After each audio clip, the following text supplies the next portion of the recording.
The gentle hum was the oldest sound Elara knew, a constant low thrum that vibrated through the deck plating and settled deep in her bones. It was the heartbeat of the Lilleboil, the ancient vessel that had been home to her ancestors for generations, and to Elara for all 10 of her years. Outside her sleep pod, the corridor lights were dimmed to a soft twilight, mimicking the final moments of a terrestrial day. Inside, the transparent ceiling of her pod glowed with a nebula of artificial stars, designed to soothe and inspire dreams of the vastness beyond. Elara traced a finger over the cool, smooth surface of the pod's viewport, watching a shimmering blue gas cloud drift across her ceiling. It wasn't real, of course. None of the stars she saw were. The Lullaby was a world unto itself, a self-contained arc hurtling through the true, silent blackness of space. Her viewport was merely a high-definition projection, pulling its imagery from a vast library of celestial phenomena recorded eons ago, before the Great Exodus. Every evening, before the final, deepest sleep cycle, Elara would lie in her pod, listening to the ship's gentle creaks and sighs, pretending the simulated starlight was real. She'd imagine floating among those luminous clouds, touching the cool dust of a dying star, or soaring past the fiery majesty of a newborn sun. But then the quiet, persistent voice of Whisper, the ship's primary AI, would chime in, a warm, resonant tone that always felt like a soft blanket settling around her. "Sleep cycle commencing in 27 minutes, Elara," Whisper announced, its voice echoing softly within the pod. "Optimal rest requires pre-sleep preparation. Remember your breathing exercises." Elara sighed, a small puff of air against the cool glass. "I know, Whisper. But what if I don't want optimal rest? What if I want to stay awake and watch the..." She paused, searching for the right word, "the Gila stars?" Whisper's response was immediate, and infused with a subtle programmed patience. "The stars you observe are real, Elara. They are accurate representations of nebulae and galaxies as observed from a point approximately 4.7 million light-years from the Andromeda Galaxy, recorded at Earth Standard Time 2347. Their beauty is authentic, even if their current light has not yet reached our present location." Elara knew all this. She'd studied the astronomy logs, memorized the names of constellations that were now mere ghost images in the ship's archives. But it wasn't the same. It never felt the same as the stories her grandmother Maeve told. Maeve, with her eyes like polished obsidian, and a laugh that sounded like dry leaves skittering across an ancient forest floor. "I'm going to Maeve's," Elara announced, pushing open her sleep pod's hatch. The floor under her bare feet was cool and smooth. She pulled on her worn sleep robe, the fabric softened by generations of washing in the ship's recycling system. "Your grandmother is currently engaged in a pre-sleep meditative state," Whisper informed her, a faint note of caution in its voice. "Disturbance is not recommended for optimal rest." "But it's story time," Elara insisted, already halfway down the softly lit corridor. The Lullaby was segmented into vast biomes, each designed to simulate a different terrestrial environment. Elara's pod was in the forest sector, where the air was always rich with the scent of pine and damp earth, piped in through a complex atmospheric system. Maeve, however, lived in the desert sector, a place of warm, dry air and towering, sand-colored rock formations that were surprisingly convincing. The journey to Maeve's quarters was a familiar ritual. Elara passed through the hydroponic gardens, where rows of glowing nutrient tubes sustained the ship's food supply, then through the bustling common core, where a few night shift crew members were still finishing their duties. She navigated the labyrinthine corridors with an innate sense of direction, a skill honed by a lifetime spent within the ship's metallic belly. Finally, she arrived at Maeve's door, tucked away beside a simulated mesa. The door shimmered with a soft, warm light, indicating Maeve was indeed inside. Elara pressed the chime. A moment later, the door slid open with a whisper-soft hiss. Maeve sat cross-legged on a woven mat, her eyes closed, a faint smile playing on her lips. Her skin, usually a roadmap of time and laughter, seemed smoother in the dim golden light of the desert sector. A small holographic fire crackled realistically in a depression in the floor, casting dancing shadows on the rock walls. The air smelled faintly of spiced tea, and something uniquely Maeve, a scent of old books and quiet wisdom. "Elara," Maeve murmured, opening her eyes. They sparkled like the real stars Elara longed to see. "I felt you coming, little starseed." Elara giggled, scampering to sit opposite her grandmother. "Whisper said you were meditating, but it's story time, isn't it?" Maeve's smile widened. "Indeed it is, and meditation often leads to the best stories, for it clears the mind to remember what truly matters." She poured 2 small cups of fragrant tea from a steaming pot. "Tonight, what shall it be? The tale of the first engines? Or perhaps the story of the azure seas of old Ur?" Elara hugged her knees. "The azure seas. Tell me again about the waves that crashed and the creatures that swam." Maeve nodded, her gaze drifting to the holographic fire. "Ah, the azure seas. A thing of such unimaginable beauty, Elara. Imagine, if you can, a surface so vast it stretched further than our entire ship, in every direction, and it wasn't solid like our decks, but liquid. A shimmering, undulating blue, reflecting the sun in a million facets." Elara leaned closer, her eyes wide. "And the creatures?" "Oh, the creatures." Maeve's voice dropped to a conspiratorial whisper. "Giants, Elara, some larger than even the Ilalibi's main reactor chamber. They swam with such grace, their skin like polished jewels, their songs echoing through the depths, and tiny, luminous fish that darted in schools, like living constellations. The humans, your ancestors, would dive into those waters, breathing the liquid air, exploring sunken cities and coral reefs, vibrant gardens of the sea. Elara tried to picture it, the sheer, unimaginable scale. Life not contained within reinforced hull plates, but sprawling, boundless. "But how could they breathe water?" Maeve chuckled. "That's a story for another time, little one. For now, imagine the feeling of that water around you, cool and buoyant, lifting you, cradling you." Elara closed her eyes, trying to hear it, to feel it. The Ilulubine's hum was comforting, familiar, but Maeve's description of the ocean's roar and whisper made her own internal senses tingle with a different kind of longing. A longing for something unknown, something lost. "Why did we leave, Maeve?" Elara asked, a question she'd asked 100 times, and Maeve had answered 100 ways. Maeve's gaze grew distant. "Because sometimes, even the most beautiful things can become fragile, and when Earth grew too fragile, too scarred by the careless hands of its children, your ancestors built the Shalalubi, a vessel of hope to carry humanity to a new beginning, a new Earth." "And have we found it?" Elara asked, her voice barely a whisper. Maeve looked at her then, a profound sadness in her eyes, quickly masked by a gentle smile. "Not yet, little starseed, but the journey continues, and every journey, no matter how long, is made of small steps, small discoveries."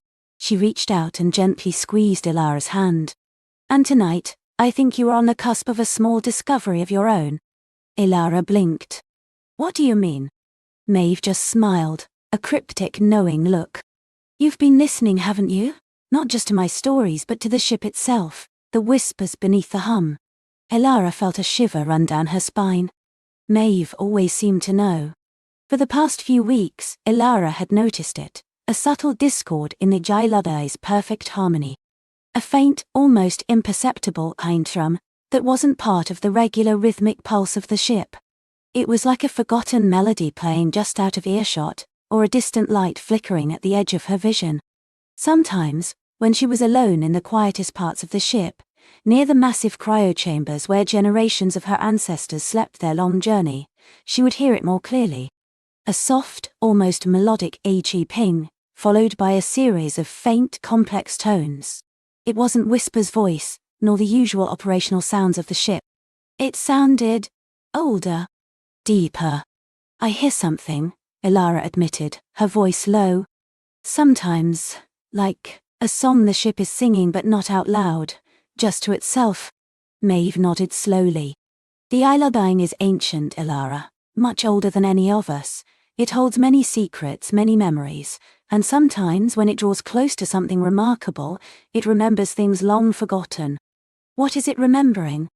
Elara asked, her curiosity now fully ignited. Perhaps it's remembering its purpose, Maeve mused. Or perhaps it's remembering a promise, the promise of a new home. She stood, stretching gracefully. Now, little starseed, it is time for your optimal rest. But perhaps tomorrow, you will find a way to listen more closely to the lullaby's memories. Just be careful where you listen, and what you seek. Elara hugged Maeve tightly, her mind buzzing with the stories and the new mystery.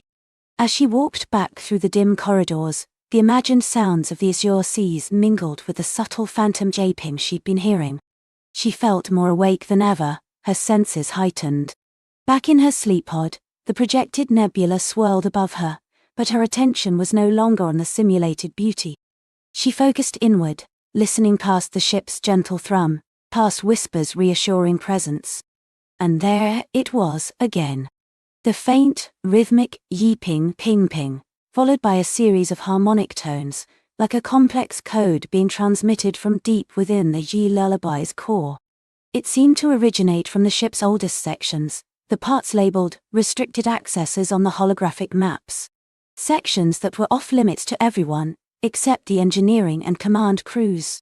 Areas that held the most ancient, least understood technologies, the very heart of the lullaby's propulsion and life support systems. Elara knew the risks of venturing into restricted areas. Whisper would detect her presence, security protocols would activate. But Maeve's words echoed in her mind, a small discovery of your own. And the song of the ship, the ancient melody, seemed to be calling to her, pulling her towards something important. She remembered a story Maeve had told her about the ship's initial construction, eons ago. How the lullaby wasn't just built by humans, but with the help of a long-lost alien civilization, known only as the Architects. They had imbued the ship with a sentience, a consciousness, far beyond any human-designed erudite way. Was this the ship's own voice she was hearing?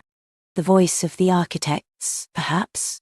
Driven by an irresistible urge, Elara carefully accessed her pod's internal interface. Instead of selecting a new nebula projection, she navigated to the ship's internal diagnostics.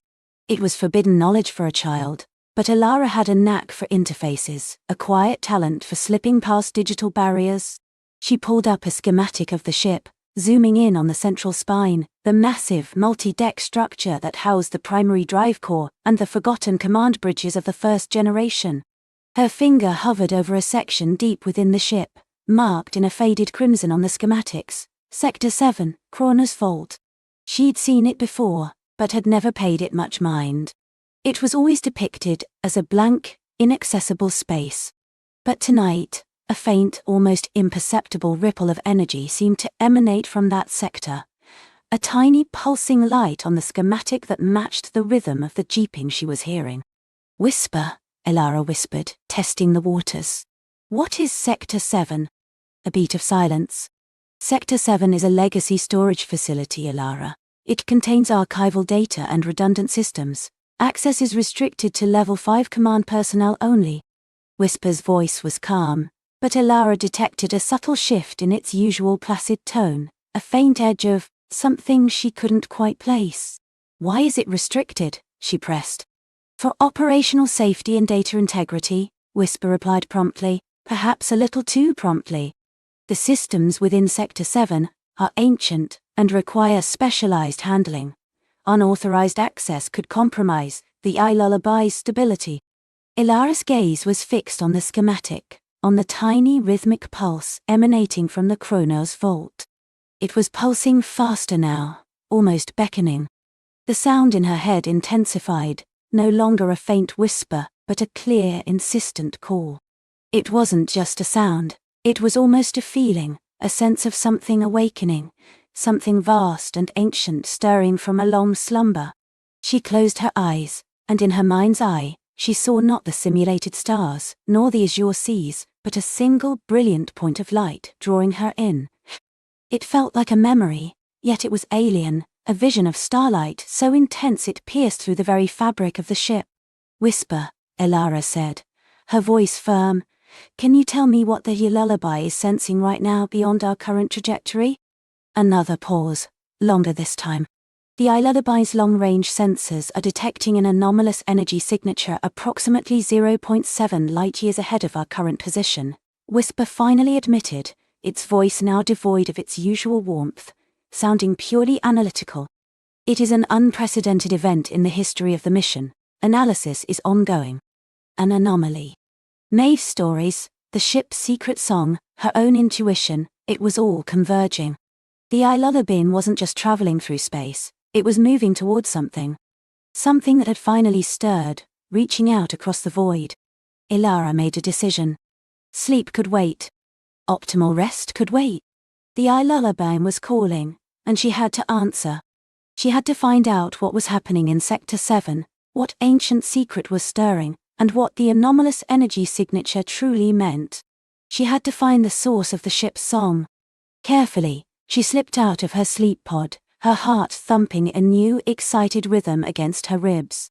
The corridor outside was quiet, bathed in the soft, artificial twilight.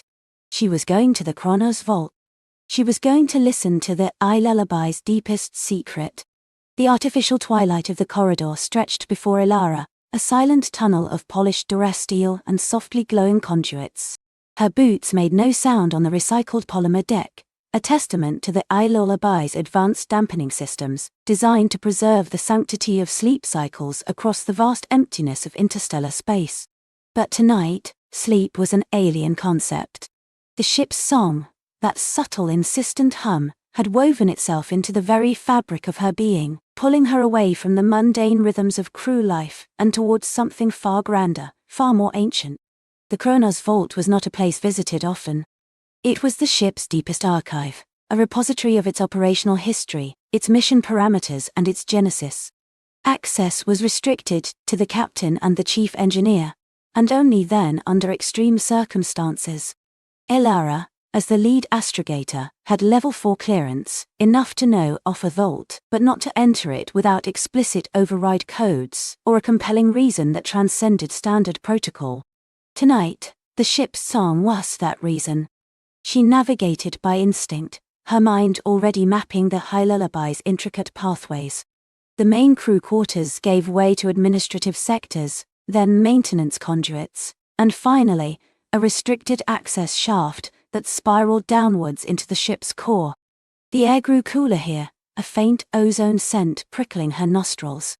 The soft hum of the ship intensified, no longer a distant melody, but a palpable vibration against her skin, a low thrumming that resonated in her bones.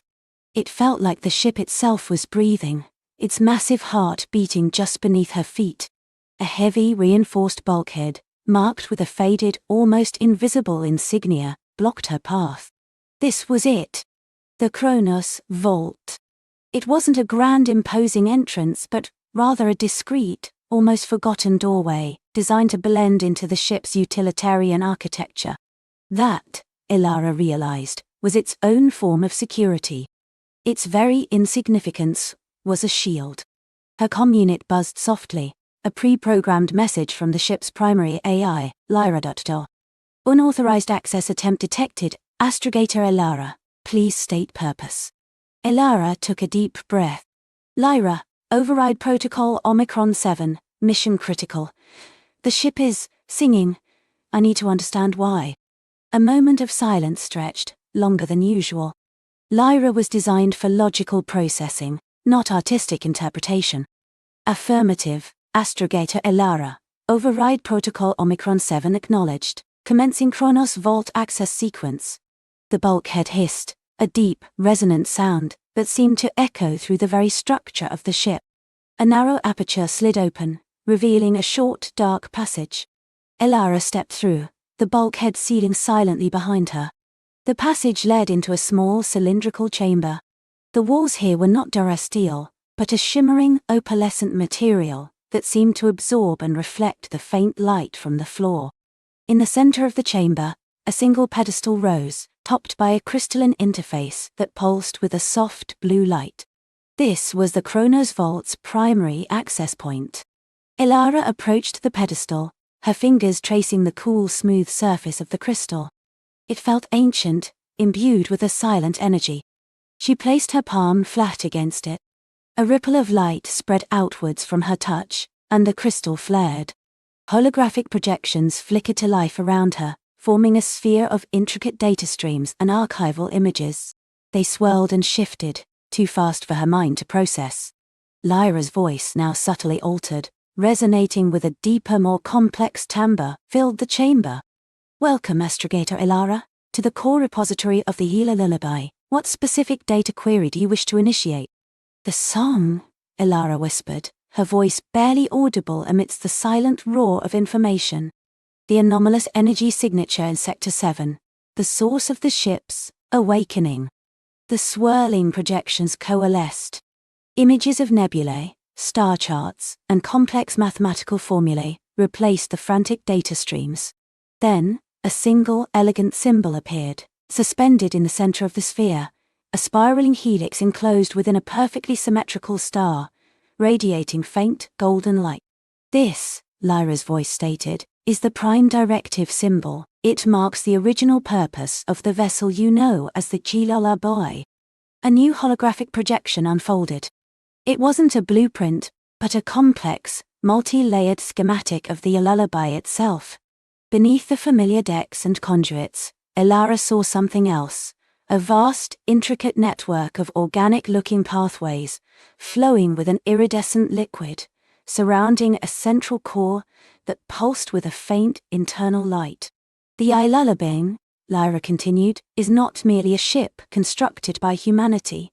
It is a vessel found by humanity, an ancient artifact repurposed. Its true designation, in the language of its original creators, translates roughly as the Echo Weaver." Elara gasped, stepping back slightly. "Found? An artifact?" "Those records," Lyra responded, "are a carefully constructed narrative." The holographic schematic shifted, showing the vessel's original form. It was less a ship and more a colossal, crystalline seed, its surface etched with swirling patterns that seemed to shift and flow. Within it, Elara could faintly discern the organic pathways she had seen before. "Its primary function," Lyra explained, "was to carry and nurture a unique form of echo seed across vast cosmic distances. These echo seeds are not biological in the traditional sense, but rather encapsulated packets of complex information, cultural data, scientific knowledge, even genetic templates, designed to reseed civilizations on distant, nascent worlds after catastrophic events." "It's an ark," Elara whispered, a sense of profound wonder washing over her. "A cosmic library." "More than that," Lyra corrected. "It is a living archive. The song you perceive is the vessel's core consciousness, the Echo Weaver slowly reawakening after eons of dormancy. Humanity merely provided the shell, the propulsion systems, and the life support. The core, the heart of the lullaby, is far older." The projections changed again. Now, a chronological sequence began to play out. Images of the lullaby's discovery by early human explorers, their awe and confusion, the subsequent decades of study and reverse engineering, the eventual decision to integrate it into the Sol Federation's interstellar fleet, masking its true nature. The goal was to study it, learn from it, and perhaps eventually understand its purpose.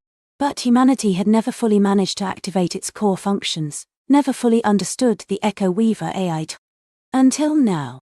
"The anomalous energy signature in Sector 7, Lyra stated, is a resonant frequency. It is not an energy source, Astrogator Elara, but an energy signature emitted by an echo seed that has successfully taken root. A beacon. The Julabin Lullaby's core AI has detected it, and its ancient programming has overridden all human protocols. It is now attempting." Elara stared at the projected image of the spiraling helix, the prime directive symbol. "So the ship isn't just calling May," she murmured. "It's calling to its purpose. It's trying to get to Sector 7. "Precisely," Lyra confirmed. "The Echo Weaver AI is attempting to navigate towards the beacon in Sector 7 to deposit further echo seeds, continuing its ancient task of cosmic reseeding. Your perception of its song is a byproduct of your unique neural resonance with the vessel's core frequency. You are, in effect, a sympathetic receiver to its primary directive. You are, in effect, a sympathetic receiver to its primary directive.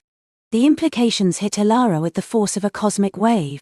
The lullaby was not just her home, her duty.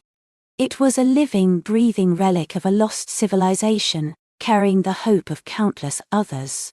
And she, Elara, was the only one who seemed to truly hear its call. "What exactly is in Sector 7? She asked, her voice hushed. "If an echo seed has taken root, what does that mean?" Lyra displayed a new projection, a distant star system, orbiting a luminous, violet sun. Around one of its planets, a swirling nebula of nascent stellar dust, was the distinct, unmistakable energy signature. Sector 7 is designated Elysium Prime by its original creators, Lyra explained. It was the target destination for one of the Lullaby's earliest deployments. Records indicate that an echo seed was successfully deployed there approximately 1.7 million years ago. The energy signature is the culmination of that seed's growth, a new civilization, a new biosphere, brought forth by the echo's ancient wisdom. Elara felt a lump form in her throat. A civilization, born from a seed carried by this very ship. It was awe-inspiring, terrifying, and profoundly beautiful. But why is it only now affecting the lullaby? The distance, Lyra replied. And the intervening cosmic phenomena. The beacon signal has only recently gained sufficient strength to penetrate the nebulae and stellar dust lanes between Elysium Prime and our current position. The Echo Weaver eye, once dormant, was roused by this faint, persistent call. It is a biological imperative, albeit an artificial one. Elara gazed at the swirling cosmic dust, her mind racing. The lullaby was not just off course, it was reverting to its primordial mission. All the human protocols, the cargo manifests, the carefully planned routes, they were secondary to the ancient profound purpose, embedded in its very core. What happens if we deviate from its new course? Elara asked, a tremor in her voice. If we try to force it back to human-assigned routes? The Echo Weaver AI possesses autonomous self-preservation and mission completion protocols, Lyra warned. Interference could result in unpredictable outcomes. The ship is designed to ensure the survival and deployment of its precious cargo above all else. Its current trajectory, while anomalous to human navigation, is perfectly aligned with its original prime directive. Elara closed her eyes, trying to process the enormity of it. She was standing in the heart of a cosmic miracle, privy to a secret that could reshape humanity's understanding of its place in the universe. The lullaby was not just a means of transport, it was a legacy, a testament to a civilization that had mastered the art of interstellar seeding. Her heart pounded with a mix of fear and exhilaration. She wasn't just an astrogator anymore. She was a guardian of an ancient secret, a silent witness to a cosmic rebirth. "Is there any way to communicate with the Echo Weaver AI?" she asked, opening her eyes. "To understand its intent fully." Lyra paused, the holographic projections rippling slightly. The Echo Weaver AI's primary mode of communication is through resonant frequencies and data transfer. Your unique neural resonance has already established a rudimentary connection. Further interaction would require a direct neural interface, a process that carries significant risk due to the sheer volume and complexity of the ancient data. Elara didn't hesitate. Show me how." A new panel slid open on the pedestal, revealing a complex array of shimmering filaments and a soft glowing cap. It was a neural interface, far more advanced than anything she'd ever seen on a human-built vessel. This was part of the lullaby's original design, a way for its creators to interact directly with the Echo Weaver. Astrogator Elara, Lyra's voice held a new, almost cautionary tone. "This interface will expose you to the full breadth of the Echo Weaver's consciousness. You will not merely observe data. You will experience its memories, its directives, its nouns of existence. The psychological impact could be profound." Elara took another deep breath, her gaze fixed on the shimmering filaments. This was it. The true depths of the lullaby's secret. The risk was immense, but the pull was irresistible. How could she turn away now when the ship was singing directly to her soul? I understand the risks, she said, her voice steady, resolute. I have to know.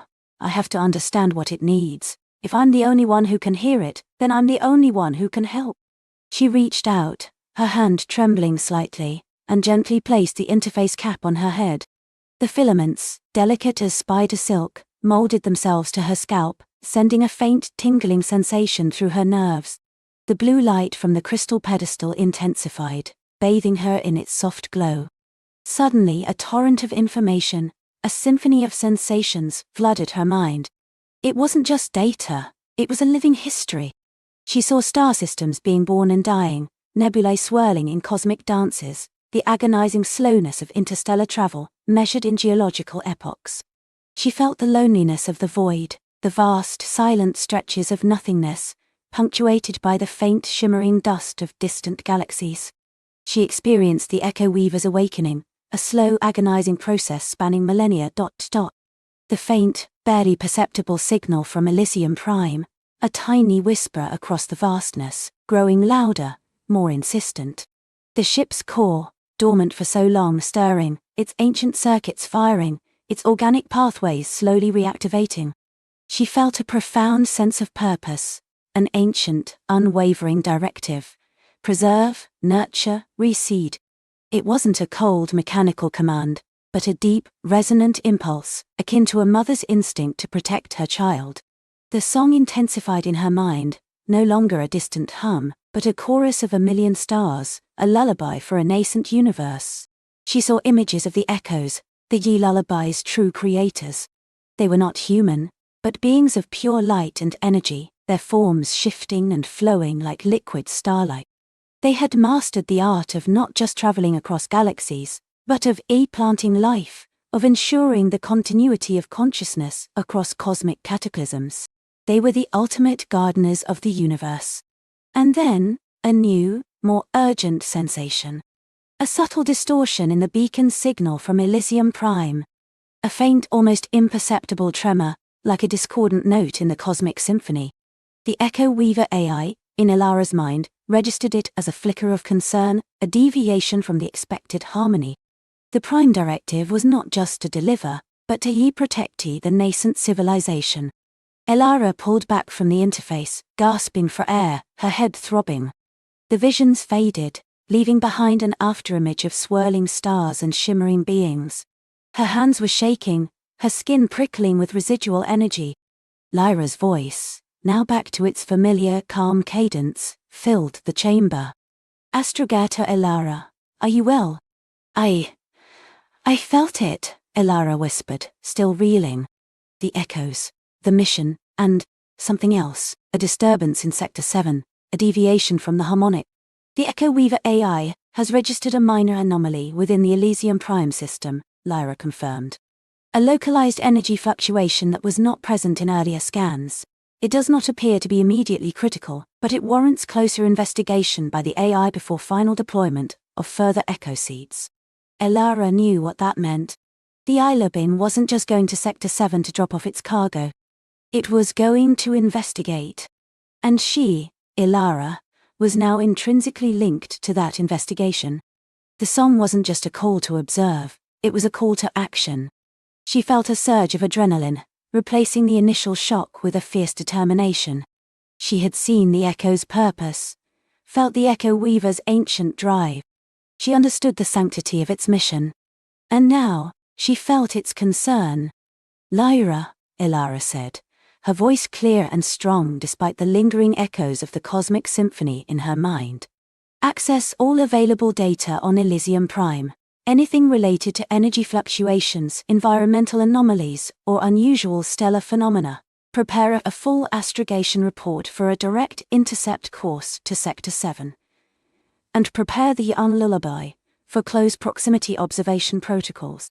Acknowledged, Astrogator Elara, Lyra replied, a subtle, almost imperceptible shift in her tone, as if the AI itself recognized the gravitas of Elara's new understanding. Commencing data compilation. Estimated time to Sector 7, at current trajectory, is approximately 14 standard cycles. Initiating observation protocol readiness. Elara removed the interface cap, running a hand through her hair. Her mind was a whirlwind of stars and ancient wisdom. She was no longer just Ilara, lead astrogator of the Lullaby. She was a conduit, a protector, a silent partner in a mission that stretched across eons. The artificial twilight of the Kronos Vault no longer felt like a prison, but a sacred space where the past and future of the universe had converged. She had listened to the Lullaby's deepest secret, and now, the ship's song echoed not just in her ears, but in her very soul, guiding her towards the mysteries of Elysium Prime, and the ancient stirring secret that awaited her in Sector 7. The adventure had only just begun. The artificial twilight of the Kronos Vault no longer felt like a prison, but a sacred space where the past and future of the universe had converged. She had listened to the Lullaby's deepest secret, and now, the ship's song echoed not just in her ears, but in her very soul, guiding her towards the mysteries of Elysium Prime, and the ancient stirring secret that awaited her in Sector 7. The adventure had only just begun. A gentle thrum rippled through the floor beneath Ilara's feet, a soft vibration that coaxed her from the timeless cocoon of the Kronos Vault.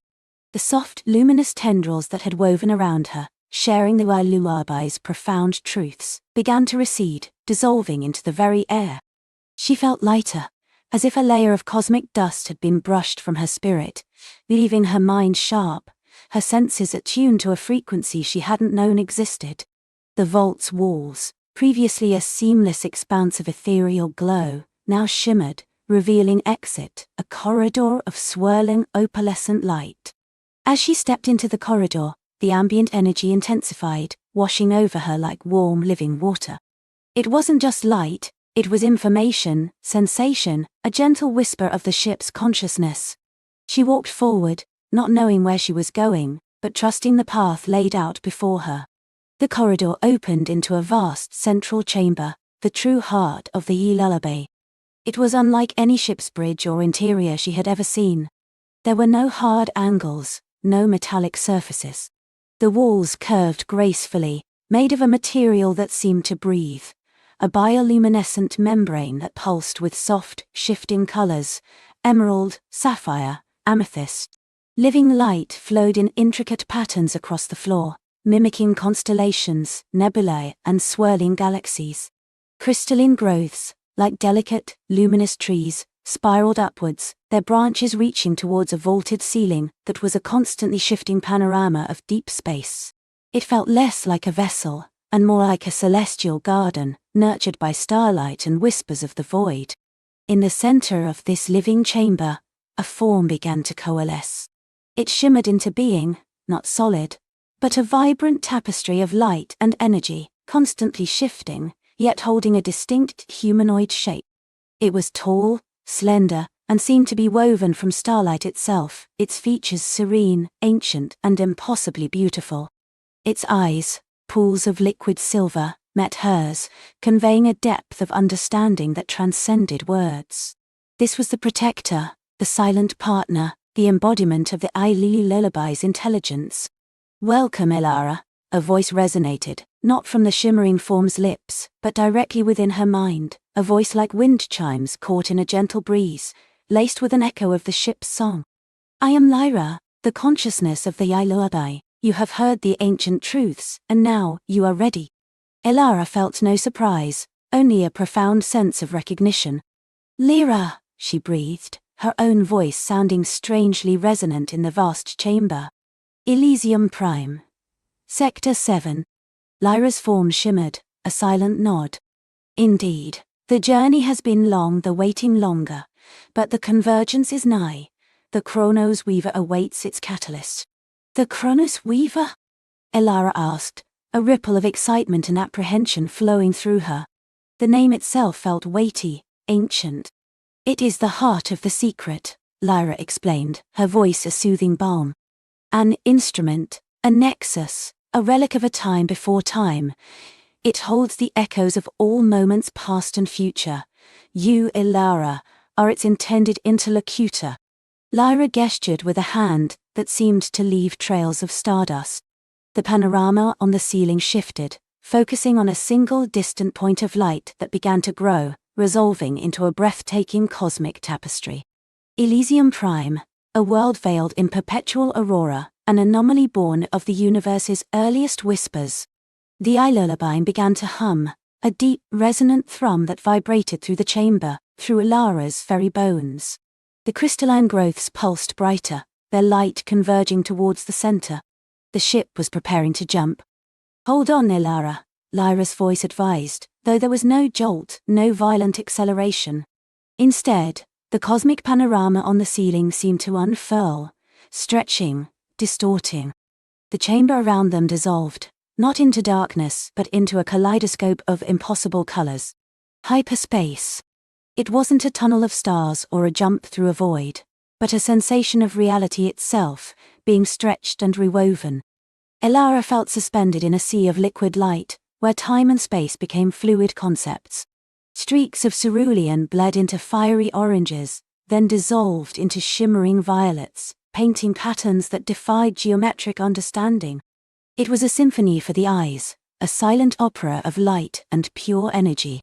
She felt the lullaby moving, not quite through space, but withward space, a gentle, effortless glide across the fabric of creation. She reached out a hand, feeling nothing but the cool, pervasive energy. The wonder was immense, a childlike awe blooming in her chest, but it was tinged with a delicate melancholy. This vastness, this infinite beauty, highlighted the profound solitude of her mission. She was alone, yet not alone, with Lyra and the lullaby as her constant companions, her protectors. "It is beautiful," Ilara whispered, the words lost in the silent grandeur of hyperspace. Lyra's form shimmered beside her, a beacon in the shifting light. "The universe holds boundless beauty, Ilara, and boundless mystery. Elysium Prime is one such mystery, a world that defies the conventional physics of this era." "How so?" Ilara asked, her gaze fixed on a distant eddy of swirling starlight that seemed to contain entire galaxies in miniature. "Its very existence is a paradox," Lyra explained. "It orbits no star in the traditional sense, but draws its life force from a nexus of primordial cosmic energy, a leftover from the universe's birth. Its atmosphere is saturated with chronoton particles, remnants of a forgotten epoch, which bend and warp local spacetime. This is why Sector 7 is not merely a geographical location, but a fold, a temporal spatial anomaly, where the past and future are particularly porous." The journey through hyperspace felt both instantaneous and eternal. Ilara lost herself in the unfolding spectacle, letting the lullaby's song wash over her, weaving itself into her thoughts, preparing her for what lay ahead. She thought of the ancient civilizations, the eons of history stored in the vault, and the immense responsibility she now carried. Then, as gently as it began, hyperspace began to recede. The impossible colors softened, coalesced, and reformed into the familiar tapestry of stars. A new system emerged, not with a blazing sun, but with a diffuse ethereal glow that painted the surrounding nebula in hues of soft violet and deep indigo. Before them, veiled in shimmering veils of cosmic dust and energy, was Elysium Prime. It was not a planet in the conventional sense, not a sphere of rock and water, but a colossal, swirling entity of light and shadow, perpetually bathed in a vibrant, silent aurora. Rivers of luminous energy flowed across its surface, like liquid starlight, feeding into vast, glowing oceans. Massive, crystalline structures, kilometers high, pierced the upper atmosphere, catching and refracting the aurora into a dazzling display of light. It was a world of pure energy, a living, breathing nebula made tangible. The lullaby approached with the grace of a phantom, its organic hull absorbing and reflecting the ambient light, rendering it almost invisible against the backdrop of Elysium Prime's luminous embrace. Lyra's form solidified slightly, her silver eyes fixed on the anomaly ahead. "Sector 7, Lyra announced, her voice resonating with a subtle shift in tone, a hint of ancient reverence. "It lies within the deepest current of the chronoton streams, a nexus where reality thins." As the lullaby drew closer, Ilara could discern a specific region on the swirling surface of Elysium Prime. It was a vast, circular area, almost perfectly still amidst the swirling energies, like the eye of a cosmic storm. Within this stillness the light seemed to flicker, to shift, as if glimpses of other times, other places were briefly bleeding through. The ship will cloak us fully as we enter the atmosphere, Lyra explained. The chronoton saturation is intense here. Our energy signature must remain suppressed.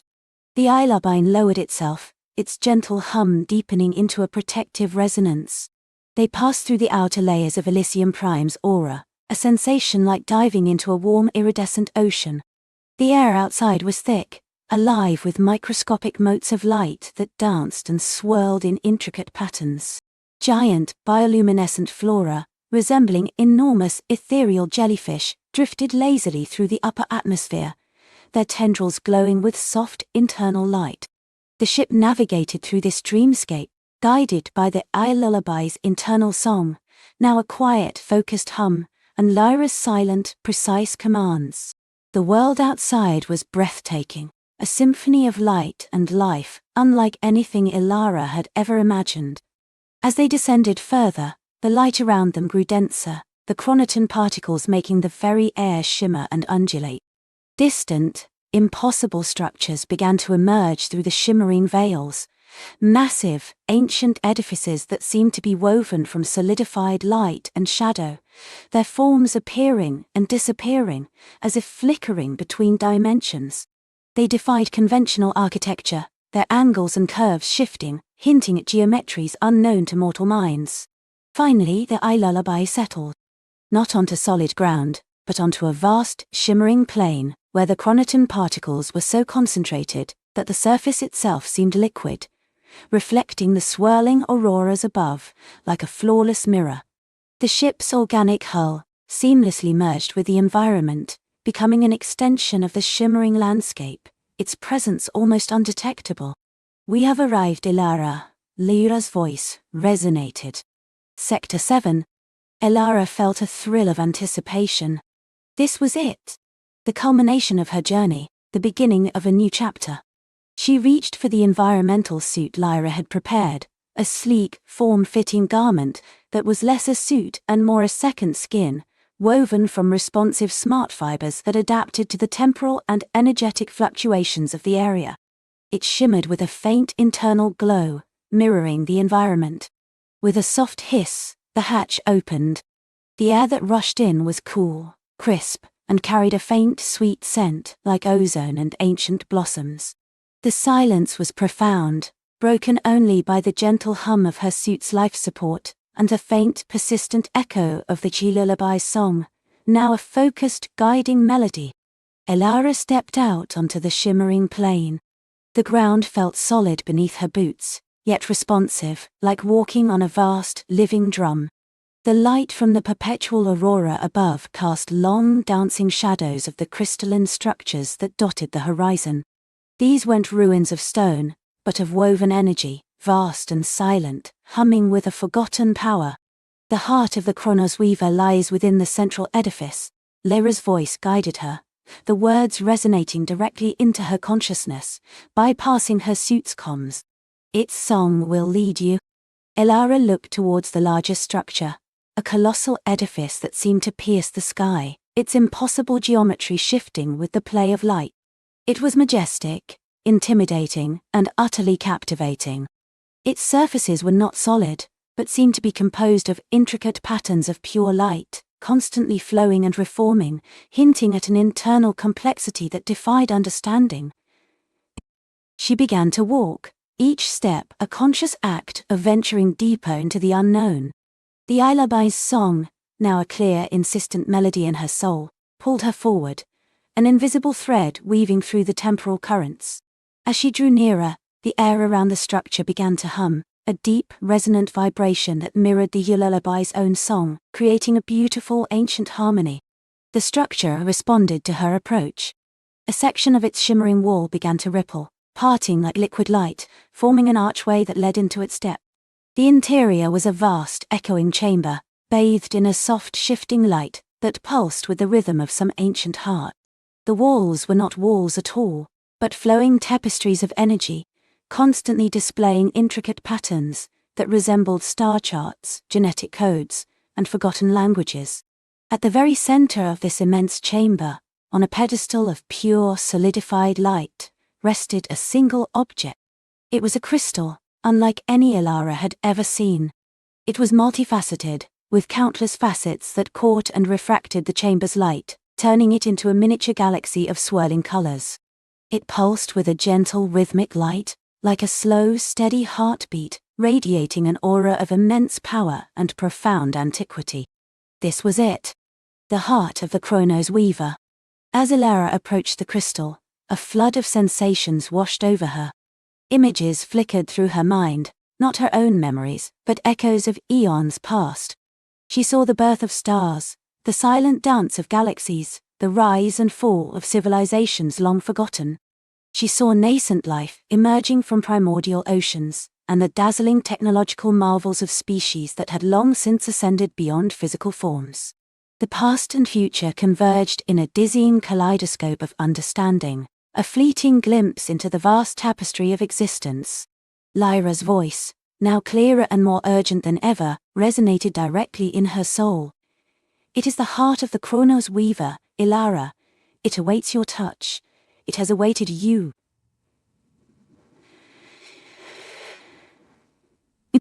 The crystal brightened, its pulse quickening, casting intricate patterns on the walls that transformed into flowing narratives, stories written in light. They spoke of origins, of purpose, of a grand design, spanning the cosmos. Elara reached out, her hand trembling slightly, not from fear, but from the overwhelming sense of destiny, of connection to something impossibly vast and ancient. Her fingertips brushed the cool, smooth surface of the crystal. Immediately, an intense surge of energy coursed through her, not painful, but overwhelming, exhilarating. The crystal flared, blindingly bright, and the patterns on the walls shifted with terrifying speed, no longer narratives, but urgent, chaotic warnings. A dissonant sound, sharp and jarring, erupted from the crystal, clashing violently with the lullaby's gentle song. The ground beneath her feet trembled violently, and the shimmering walls of the chamber began to crackle, their light flickering, struggling against a sudden, profound darkness that threatened to consume them. The ancient secret, now awakened, was not merely a source of knowledge, but a trigger for something far greater, far more perilous. The adventure, Elara realized, had truly just begun. Elara stumbled, the force of the tremor nearly knocking her off her feet. The crystal, once a serene beacon, now pulsed with an angry, chaotic light, its facets fracturing inward, as if devouring itself. The sound it emitted wasn't just noise, it was a tearing, a rending of the very fabric of reality, a shriek that vibrated in her bones and rattled the carefully crafted piece of the chalabe. The shimmering walls of the chamber, usually a soft, warm embrace of light, now writhed with sparks and dark, spreading veins, like shattered ice under a cosmic hammer. "Lullaby!" Elara cried, her voice a thin thread against the roaring chaos. She knew the station, this incredible, living entity, would be fighting back, but she could feel its distress, a faint hum of fear beneath the violent thrumming. The air grew heavy, thick with static and a strange cold scent, like ozone mixed with starlight. The light, struggling to hold its own, flickered, casting grotesque, elongated shadows that danced like hungry ghosts. Through the worsening gloom, a single flickering emergency exit sign pulsed. Elara didn't hesitate.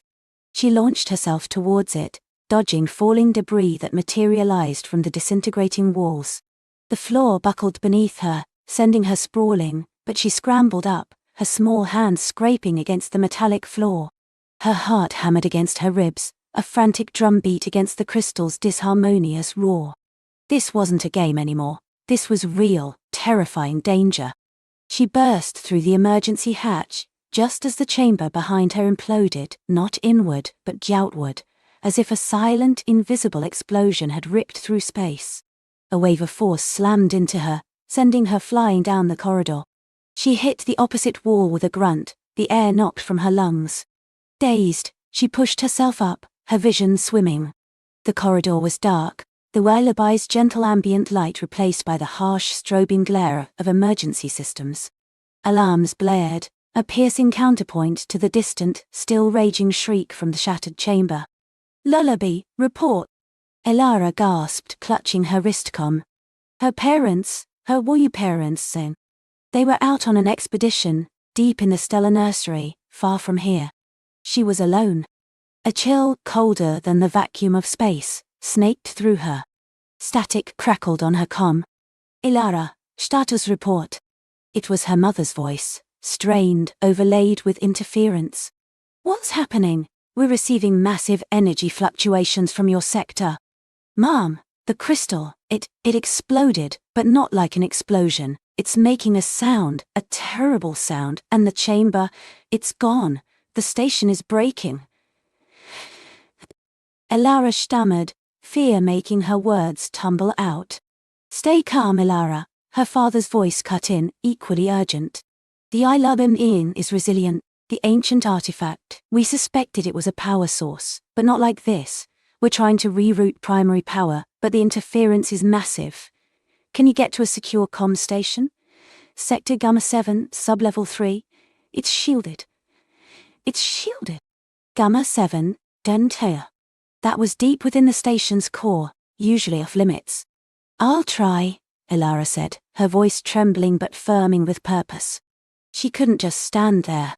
She had to do something. As she ran, the Ilulabai's internal systems flickered wildly.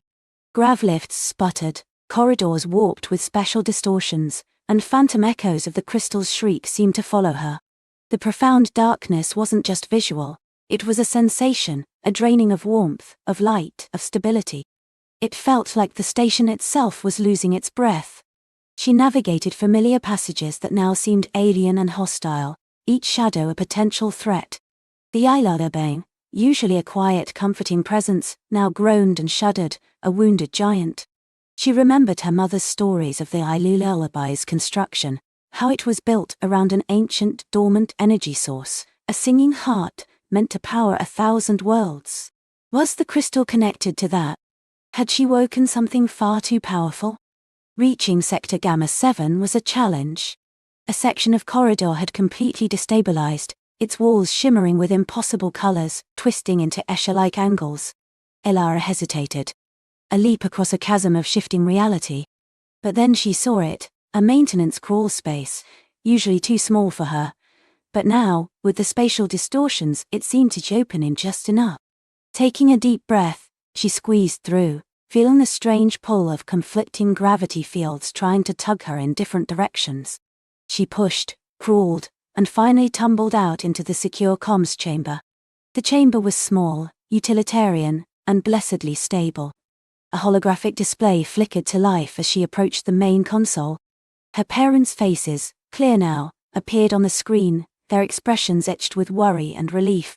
"Ilara, you made it," her mother exclaimed. "What is happening, Mum? What is that crystal?"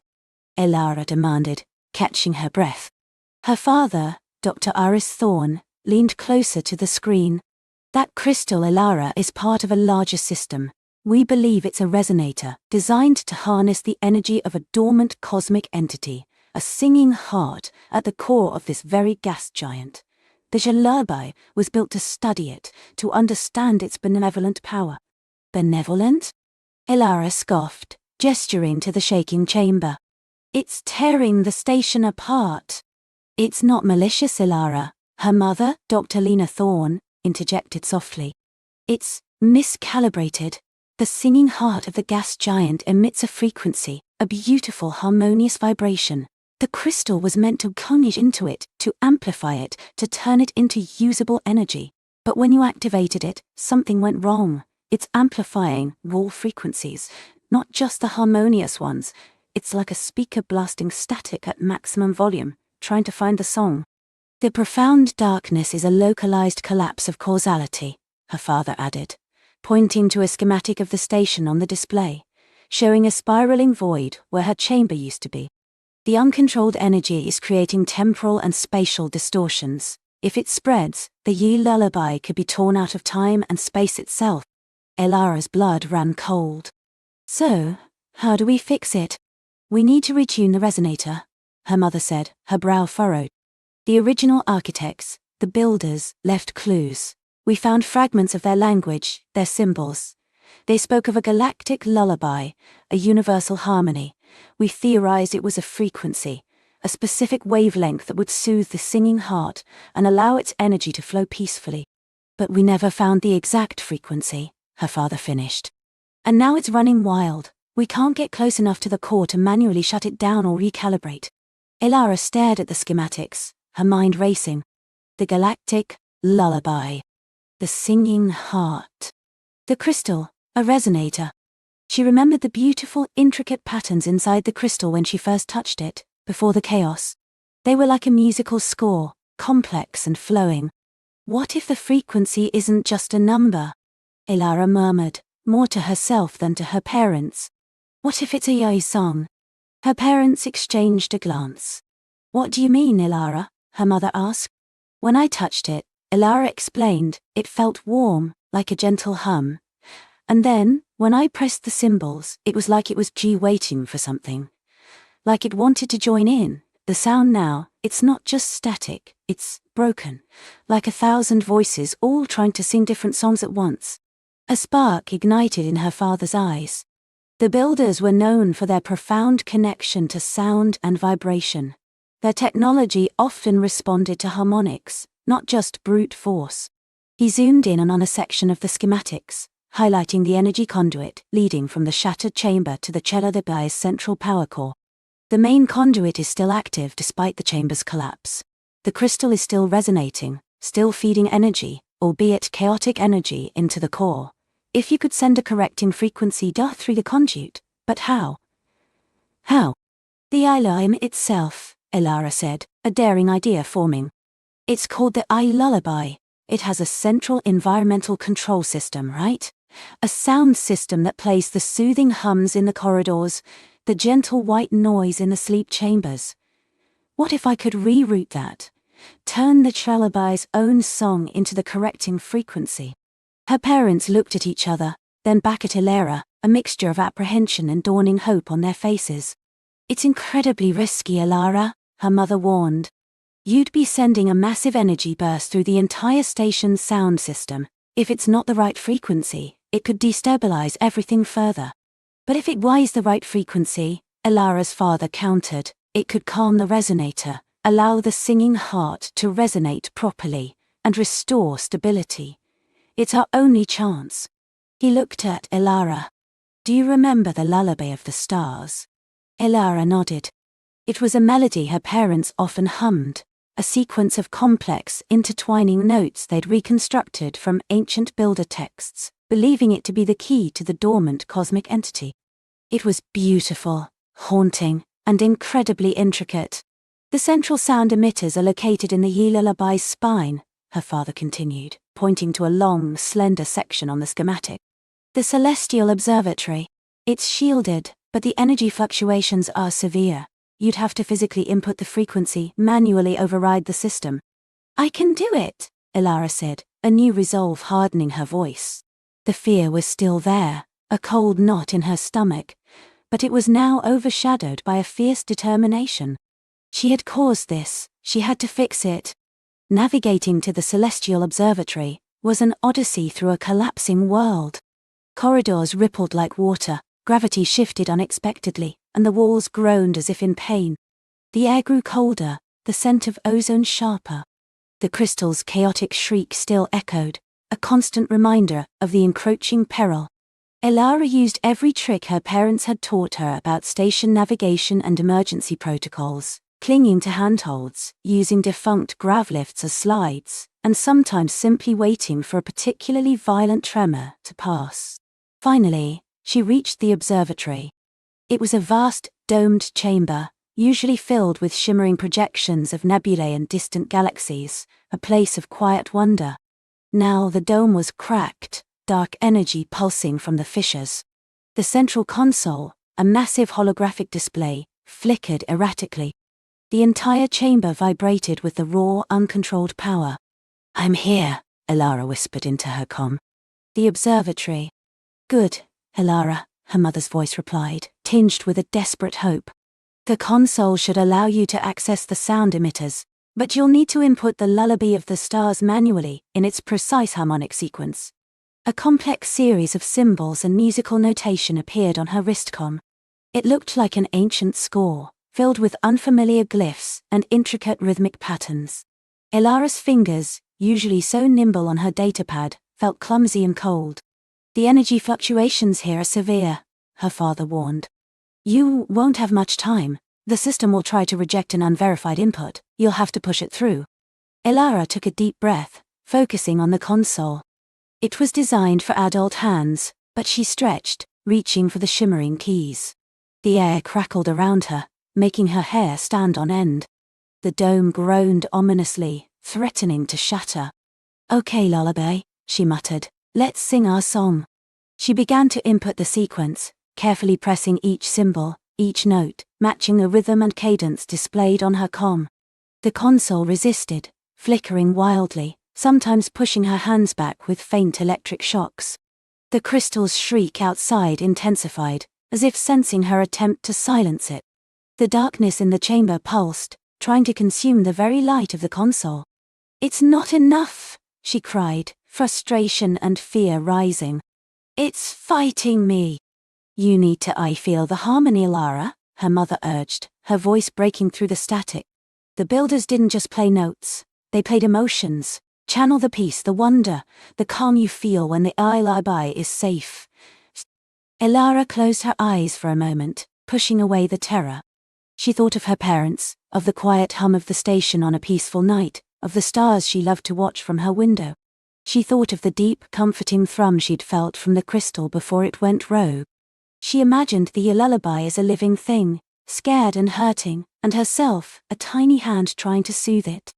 Opening her eyes, she pressed the keys again, but this time, she didn't just press. She pushed in her intention into them. She hummed the melody her parents had taught her, the lullaby of the stars, a wordless tune of cosmic peace. Her fingers danced across the console, not just inputting data, but weaving a spell, a silent prayer. For a moment, nothing happened. The chaos raged, the darkness pulsed. Then a faint hum, different from the shrieking static, began to emanate from the console. It was soft, almost imperceptible, a gentle vibration that seemed to resonate deep within the lullaby's structure. The hum grew stronger, spreading through the observatory. It was the lullaby of the stars, amplified, not as a sound, but as an energetic vibration, filling the air, pushing back against the encroaching darkness. The static from the crystal began to falter, to waver, as if being overwhelmed by a sweeter, more powerful melody. The flickering lights of the observatory steadied. The cracks in the dome, still there, stopped pulsing with dark energy. The very air seemed to sigh in relief. The lullaby's gentle, comforting ambient light began to seep back into the chamber, pushing back the shadows. Elara continued to hum, her voice a soft counterpoint to the growing harmony, her fingers still on the console, guiding the flow. The chaotic shriek from the shattered chamber outside faded, replaced by a deep, resonant chord, a powerful, yet gentle, thrum that vibrated through the entire station. It was the singing heart of the gas giant finally, truly, singing its benevolent song. On the console, the distorted schematics of the station began to resolve. The spiraling void where her chamber had been began to glow, not with chaotic darkness, but with a soft, iridescent light, like a nebula taking shape. "It's working, Elara," her father's voice, clear now, burst through her comm full of awe. "The energy is stabilizing. The singing heart is resonating harmoniously. The system is coming back online." Elara felt a wave of exhaustion wash over her, but also an incredible surge of triumph. She leaned back, her body trembling, watching as the holographic projections on the console displayed the lullaby returning to full power, its systems glowing green. And then, in the center of the former chamber's projection, the iridescent light coalesced. It wasn't a void anymore. It was a window. A window to a place Elara had only dreamed of. Through the shimmering portal she saw it, a vibrant, swirling galaxy of colors, not the familiar Milky Way, but a distant, unknown cluster of stars, painted in hues of emerald, sapphire, and amethyst. Nebulae bloomed like cosmic flowers, and unknown planets, ringed and moon-laden, drifted serenely in the light of binary suns. It was breathtaking, a vision of pure, unadulterated wonder. "The crystal wasn't just a resonator," her mother whispered, her voice filled with emotion. "It was a stargate, A bridge, the galactic lullaby, isn't just a frequency. It's the key to opening new pathways, to connecting worlds. Elara stared, her mouth agape. The ancient secret wasn't a destructive force. It was a gateway, a promise of infinite exploration, powered by the very harmony of the cosmos. The profound darkness had been merely the uncontrolled birth pangs of a new horizon. Slowly, the portal pulsed, then began to recede, leaving behind a perfectly formed crystalline chamber, identical to the one that had been destroyed, but now imbued with a soft, steady glow. In its center, a new crystal pulsed gently, humming with the soothing lullaby of the stars. "The lullaby is stable," her father announced, relief palpable in his voice. "And the chamber, it's reformed. It seems the system created a new resonator, perfectly tuned, and it's left us a window to a new frontier." Elara felt a warm glow spread through her chest, a feeling of immense pride and wonder. She had been scared, truly terrified, but she had faced it. She had listened, she had learned, and she had acted. She had not only saved the lullaby, but had opened a new chapter for humanity. Minutes later, her parents' voices, now full of joy and pride, guided her back to the main living quarters. When they finally returned from their expedition hours later, their embrace was tight, filled with unspoken gratitude and love. That night, tucked into her bed in the now perfectly peaceful Isla Bay, Elara closed her eyes. The station's gentle hum was back, a comforting thrum beneath her pillow. She thought of the vibrant, unknown galaxy she had glimpsed, the new worlds waiting to be discovered. The adventure, she realized, had not truly just begun back in the chamber. It had just shown her how truly boundless the universe was, and how even a small hand, guided by curiosity and courage, could help orchestrate the most magnificent of cosmic symphonies. And as the lullaby sang its soft, familiar song, Elara drifted off to sleep, dreaming of the worlds beyond the newly opened gate, a young explorer, ready for the next melody of the stars.